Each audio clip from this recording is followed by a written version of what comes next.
এই হচ্ছে কলার চড়ি, এটা একটা কলা বাগান এসেছি, বাট হচ্ছে এটা কিছুটা পুষ্ট, বাট এই গাছগুলো আমার যেটা মনে হয় অপুষ্টিতে ভুগেছে হয়তো বা, যে কারণে পরিপূর্ণভাবে সে বের হইতে পারে নাই এই পর্যন্ত। আমি বুঝতেছি না কিছু, এটা কি কোনো প্রবলেম নাকি এটা এইভাবে এই সিস্টেমের গাছের ভেতরে কলা।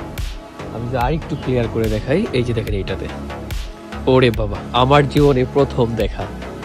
সবসময় কলা দেখা যায় ঝুলে থাকে, বাট এই কলাটা হচ্ছে এরকমটা না। আমার মনে হয় এখানে কি কাটার জন্য কিছু হয়েছে কি না। এটা হচ্ছে মেবি সাগর কলা, সাগর কলা একটা বাগান। এই যে এটা সাগর কলার বাগান, এখানে অনেকগুলো কলা আছে। এই যে এটা হয়েছে ছোট মোটো হয়ে আছে, অপুষ্টিতে ভুগতেছে। এইগুলো অপুষ্টিতে ভুগতেছে না বয়স খুব, বুঝতে পারতেছি। বাট এই দেখেন কলার কি অবস্থা, এইগুলো পুষ্টি।